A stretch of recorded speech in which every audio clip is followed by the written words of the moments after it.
Yeah, so 2023 opened up the bin store that was called Ugly Box Retail.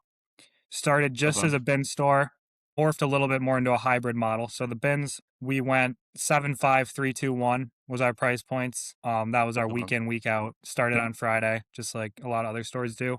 And then part of the hybrid model was leveraging some higher end product to sell in different sales. We had a retail section at times. Other times we would um, do what we'd call a 50-30-10. So instead of starting at 7, we'd start at 50, bring in some higher value product and sell it at 50-30-10. So doing some other sales like that outside the bins, but essentially we were a bin store. So that was kind of how I got into liquidation a few years ago, was with that business. And then as we developed and tried new programs, um, tried an major appliances load. I saw a lot of potential with that, and it kind of organically, that side of the business morphed into Red Tag Warehouse. We rebranded to Red Tag Warehouse about a year ago, and then as that business grew up, kind of got to a point where to scale one of them, I thought it was the best move to close down the Ugly Box. We just recently, so that was about 6 months ago, we closed down the Ugly Box, and just recently opened our second red tag warehouse. So primarily we're selling appliances and mattresses and flooring, and then some furniture as well at those locations. Okay. Started with the bin store model. You 2023, so you operated that for almost 3 years, or really close to 3 years. A little over two, actually. Might have my date wrong, but yeah. Oh, were you profitable, do you feel like, for those 2 years, or did you struggle, like, to keep loads coming in and keep the lights on? No, finances weren't really part of the considerations in shutting down that store. We were definitely profitable. You could argue, was it worth the amount of work it was? Kind of, I guess that kind of depends on your viewpoint, but we made money. Obviously, just like anybody else in that model, profits can be a little fluctuate a little bit harder than some other industries. So I mean, we'd have our share of bad loads and lose money here and there, but overall it was profitable. The financial part of it didn't really factor into the decision to close it. I just thought the appliances, mattresses were a more scalable model, less variables in the operations, and that's kind of what led me towards this business. For sure, that's one of the questions, or something I have notes written down, is how much what a lot of people don't factor in when they're operating any business, but especially in liquidation, they don't factor in the time aspect. And so operating a bin store, how many hours do you think you were like physically yourself working in that store versus today with the appliances and furniture and mattresses? How does that compare for you personally working? Not even close. So having the one bin store, I would put myself around 90 hours a week, and now with the two appliance stores, I probably work 60. Yeah. And Yep. like you said, it's way more scalable model. Inventory is easier to track. It's way harder Hmm. to steal a massive refrigerator, or than it is, like, to pocket a bunch of crap coming out of the bin. So, I mean, when you're talking Right. about, trying to scale with employees and customers and everything else, we've looked we have a lot of friends that do the appliance business, and the margins are there. You have to sell fewer units on the appliance and furniture side than you do on the bin store side. So, from what I've seen in the loads that we've sold, the margins are a little bit better. It's easier to forecast. I can buy, and I'm sure you are buying now, scratch and dent or new appliance loads versus kind of the crapshoot that high piece count can be. You rarely get, unless your supplier is just an asshole, like, you're buying an appliance load, you usually know the condition of the appliances before you bring them in. And so it's a lot easier to, like, it's more of a check-in process rather than testing a bunch of units. And the mattresses, I imagine, I checked out your website. So the mattresses that you're buying, from what I understand and what I've seen on the market, it's kind of the same way. I mean, I assume you're not buying return mattresses and selling No, them. It's overstock those mattresses. are out there. I only do new single SKU Yeah. mattresses. You can get mixed SKU. You can get 3PL returns. I don't really deal with those. I know some people do. You can get them really cheap, sell them really cheap. I like the simplicity. I Yeah. like to have 10 to 12 mattresses at any time. I pop one on display for each model and stack the rest in the back and sell them off. When I sell out a model, I fill back in with the display. Pretty simple. Yeah. Pretty simple. So how many, Same. I'm out of curiosity, because I mean, mattress stores in general are kind of like not a joke, but like there's a running joke, obviously, that mattress stores have to be a front for drug runners or something because you see all these mattress stores and like how does one operate a mattress store? Because like the last time I've never bought a mattress in a mattress store. I always order them online. So how many mattresses, out of curiosity, are you selling like to walk in traffic Yeah, a really week? interesting that you bring that up, and I've definitely heard that joke before. So the mattresses are a little bit of a new addition to our business. We've probably only been doing those for 4 or 5 months here. At my first location, I'm selling multiple mattresses every single day. At our newest location that's only been open for a month, we're only selling 1 or 2 mattresses a week right now. So the balance Uh-huh. between appliance and mattresses at the 2 stores, are very outweighed. The first location, I'm probably selling 30 mattresses a week, and the other location, I'm only selling a few. Um, if you do a little bit of market research on the 2 markets I'm in, one of my locations is it's in a larger market that has a mattress store on pretty much every corner, and we're definitely seeing getting drowned out a little bit by all the noise there. But I'm sure over time it'll build up as we get more of a reputation as having the great price points. No, 100%. Are you able to offer, I guess, payment plans and stuff through the appliance, like, to be competitive with, like, your traditional Hmm. appliance and mattress retailers? Are you able to offer the same, like, financing options or similar, I Yeah, guess? we partner with a couple third parties. So one of them is a traditional financing, and we can run different promos through them, whether it's 6 month interest free, 12 month, 18, and then we also do a no credit check. So some states, are it's legal to do that in. We are one of them. So you Okay. don't have. Some people like the no credit check option, just some income verification, and the approval rates on those are a lot higher. Yeah, because 'Cause you're in Yep. Fargo, North Dakota, is that correct? Yeah, we have one store in Fargo, North Dakota, and then one store in Minot, North Dakota. Okay, because that's a lot of mattresses. I mean, the one store at 30, it's a lot of mattresses. Yeah, To me, I mean, so we're in Fayetteville, Georgia, we're 30 minutes south of Atlanta, we've got the U.S. Olympic soccer team facility. We've got the Trilith movie studios where they used to film we have a big, population of people, and I still think 30 mattresses would be a lot for someone to sell down here. So yeah, to hear that, a discount retail in Fargo, North Dakota is selling 30 mattresses a week is incredible. It's a lot of, I mean, 'cause the margin on mattresses is typically, at least when you're buying them in the liquidation space, is great. I mean, that's one thing, like, I think yeah, it's great in general, but it has to be even better when you're buying them liquidated versus the yeah, traditional avenues. I'm also and it's guessing no your work. overhead is also substantially low Yep, it yep. as far as, like, employees and stuff like that. How many employees did it take to run your bin store versus employees that it takes to operate an appliance and mattress store? Yeah, so the bin store, I kinda calculated out in terms of labor hours versus employees, because you can have some full and part-time. I think the bin Right on. store, without it being right in front of me, I calculated took about 220 to 240 man-hours a week to run, somewhere in there. And then the appliance mattress store is 100 at most, so Yeah, two and so a you're half looking at, like, employees. yeah, versus 6 full-time employees for the bin store space by the math. That's Yep, incredible. Capital-wise, to get started, I know, like, we've opened several bin stores, it takes several loads to get going.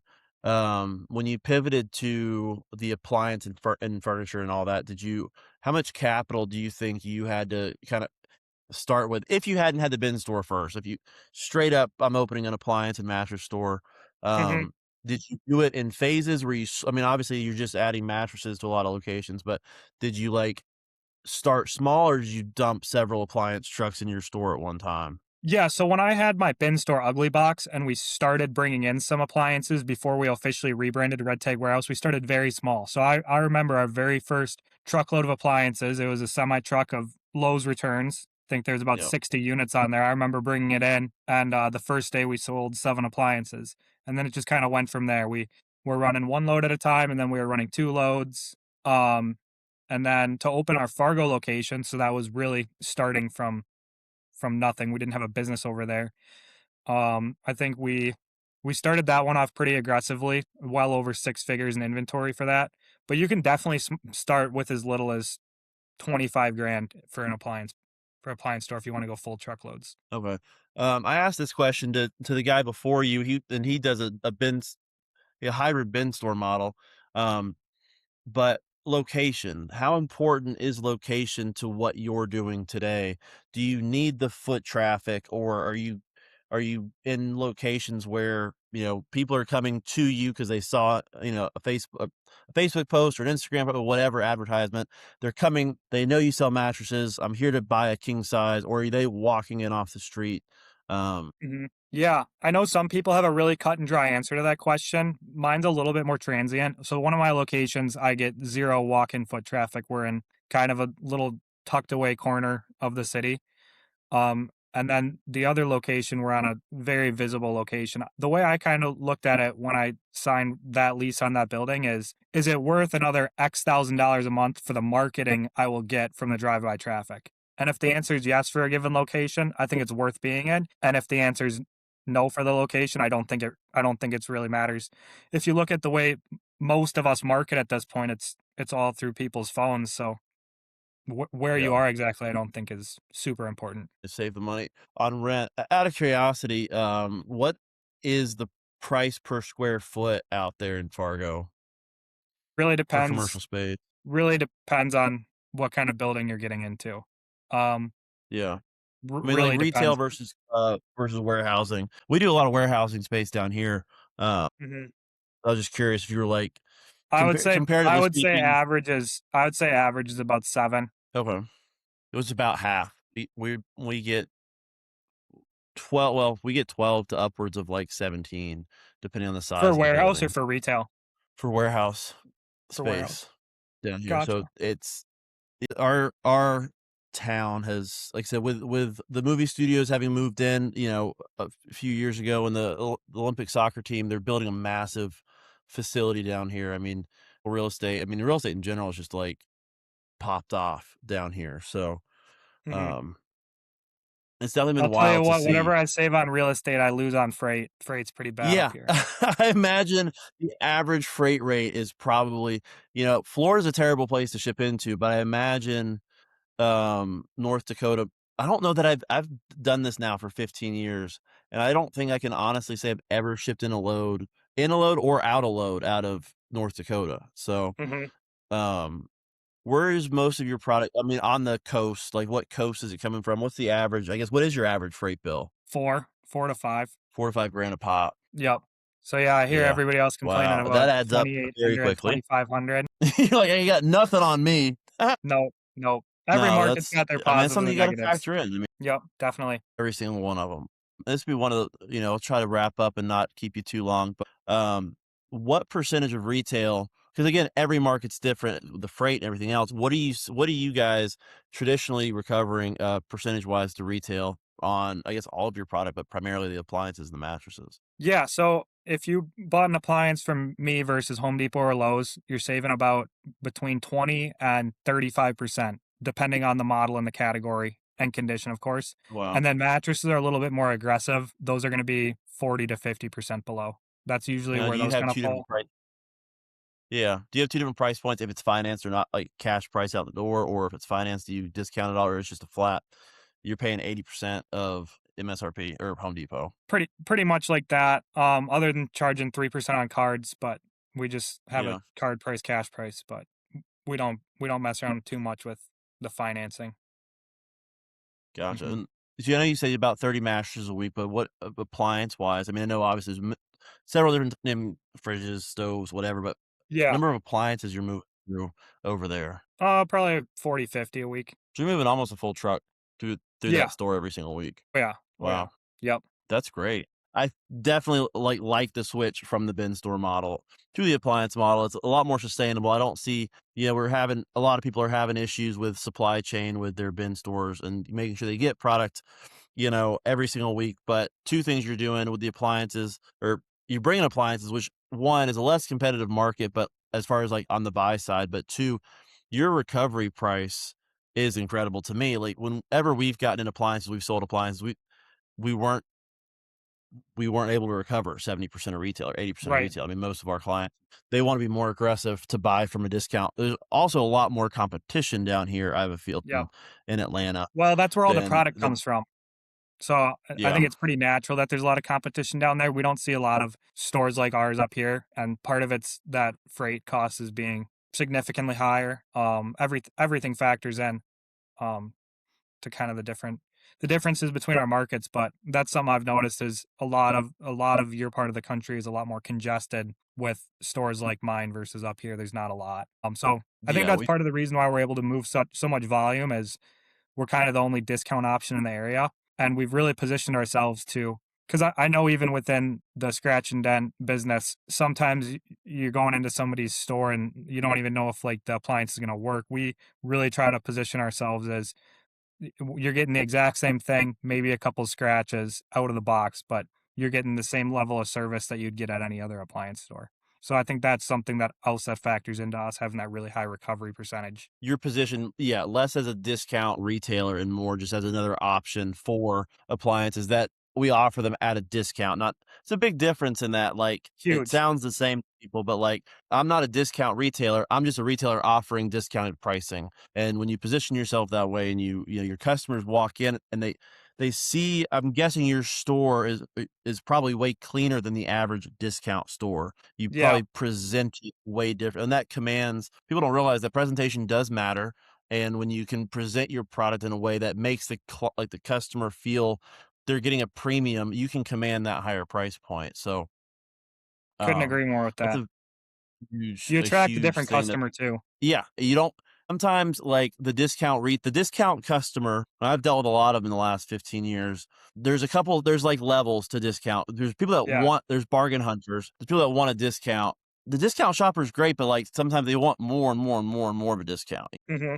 There's a difference in what you're doing, I feel like. You're offering your client the same appliance at a discount than you are just a flea market customer. There's the flea market customer and there's the shopping mall customer, and you want to capture that shopping mall customer more so than the flea market customer, just because that flea market customer has usually less that they want to spend on that same Hmm. unit. What you get for something versus what Joe gets at the flea market, same unit, he's probably getting half of what you are, only because of the way you're presenting your stuff, which is a huge lesson I think for a lot of people to stop and ask yourself how you're presenting your product. Hmm.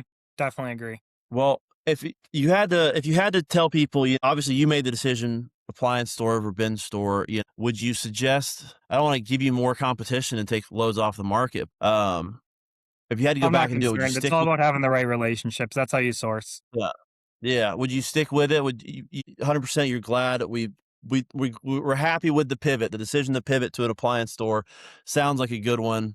Um, It doesn't seem like you'd go back and do it another way. You'd stick with this call to keep pushing with the appliances. Any plans to open more than 2? Are you looking at multiple branching out even more after the 2 locations? Yeah, I want to have 10. I want to have 20. I want to have as many as makes sense. Hoping to have a third one here pretty soon. Two within a year is a start, and we're only going up from here.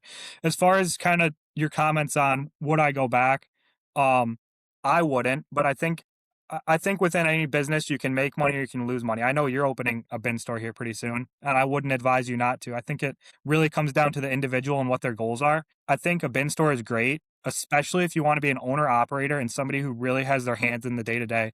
Because I think a bin store really thrives under that model where the owner can be really focused on being able to pivot between different sourcing opportunities because as we know, those are constantly changing.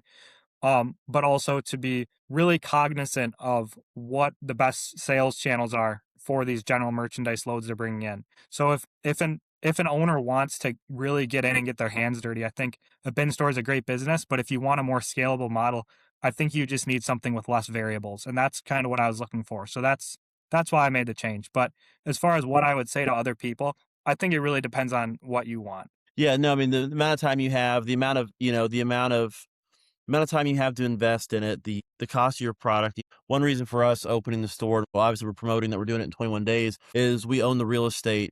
And for us, it's an easy way. One, the product cost that we have is impossible to get, not traditional product, right? To put it lightly. We own the building. There's so many like kind of positives for us that we don't look at it as a super long-term business. I look at this as how long can we Interesting. operate before it dies? Because the hype always goes down for the bin store. 'Cause we've opened several over the last 15 years. Yeah. And for us, we own the building.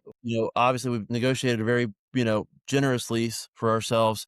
Um, but the goal isn't, I'm not trying to make 8, 9, 10 bin stores. I want to run this one for as long as it's profitable, for as long as my product line that we have exists. Once that product goes away, the bin store goes away, right? And I then love that. we'll rent the space to somebody else, or, I like the same I love the appliance model because it's a little bit more expensive for us to start and open, but it's something that I can stick to. Like, you've got 2, 3 guys in there. It's a sales team, and you can scale that if that's the route you want to go. For us, we're all about the real estate. We like to buy the property. We put a business in there, and then if we can, our goal is to rent it out, and then we move the business out. Because the nice thing about liquidation is it does not take a whole lot of effort to start a business and open it. Cash wise, there's cash involved, but the actual, like, the physicality of it, we'll have physically put all of the stuff together in a total of four physical days. Same, assuming with an appliance store, if you wanted to do it, you can do it in a short amount of time, and you can move it out in just as quick a time and move it to a different location. So for us, we find a building, we buy the building, we open a business in it, we rent the space, we pull it out, we move on to the next one. I Um, love that. Do you have so experience that's kind of with that model before, like the get in, get out once you have a tenant, or is this kind of the first time you've tried that? No, so we did the math the other day. We're right at 50 doors. We started in real estate when we started liquidation. This is, with our content, what I want to get across to people. When we started, my my wife at the time, I looked at her, I said, I don't want to do this forever. I don't see liquidation like being a super easily scalable thing to do. Just because the product flow. I said, but I mean, this is back when Kmart was $50 a pallet. First of all, when Kmart existed is when we started, and we were selling Kmart pallets for 350, paying 50, right? So the margins are stupid. It's throwing off cash. Said we need to buy real estate with it now. 15 years down the road, it'll cash flow. We'll have passive income. We won't have to work. Fast forward to today, we're at that point. The real estate throws off as much, if not more, cash than the liquidation business does. And now we're in a position where it's a lot more fun to do both businesses because there's deals we can pass on because we don't need the money. But as far as the real estate side of things, this is kind of the direction we're going. Is we are able to identify the property, buy the property. If we don't have a tenant lined up, then we can be the tenant in the interim. And there's never a spot where we're paying a mortgage that we for nothing. Um, so that's kind of our long-term growth is coming from the real estate. Is it's really hard to scale some of these liquidation businesses. I mean, to some degree, right? I mean, we're always Oh yeah. dependent on somebody else fucking Yep. up, really, right? Like we're Oh yeah. hoping Amazon doesn't change something and process more. We're hoping, we're literally betting on the retailers not learning a better way to do this stuff. So, 100%. how long of a it'll always exist to some degree. It's definitely in the last 15 years I've seen it.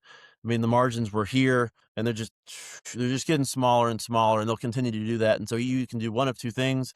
And one of those things is what you're doing, which is pivoting yourself in a way where you're not a discount retailer, you're a retailer offering a discount. And I love that because you're not having to worry about your cost of goods could go up significantly before you really feel the squeeze. Whereas the guys selling them for 50% of retail, loads go up by 5%, they're going to feel that squeeze really, really hard. Oh yeah. And so I Mhm. think that, it's a big takeaway from all this is put yourself in a position where you can charge that premium. And not really a premium price. We think of it as a premium price, but it's still not a premium price. It's a discount price. Mhm. But with all that being said, if you had, this would be the last question. I'll wrap up, and we'll actually get out of here in 30 minutes, and it's almost 5 o'clock. Oh, it's 5 o'clock my time. I don't know what the time's like out there, but any advice before we wrap up that you'd give to somebody that's going, okay, maybe I should take the chance, invest, 40, $50,000 and open the appliance and furniture side. Mhm. Yeah, I would just say talk to everybody. Ask questions. That's the only way you're gonna learn. You either learn from your own mistakes or you learn from talking to somebody else. I'd say that's probably my number one piece of advice for someone just getting into business. Talk to everybody, meet people, It's a whole lot ask cheaper them. to learn from someone else's mistakes than to make your own. Oh yeah, oh yeah, and you'll still make plenty of your own, so don't worry about that. Yeah, Yep, for yep. sure. Mhm. Well, cool, man. I appreciate you taking the Yeah, time to sit with thanks for us the and invitation. share your business. Yep. Thank you so much. And well, I'm sure we'll talk soon. I appreciate you again. Yeah, let's do that. All right, thanks, Zach. Thank you.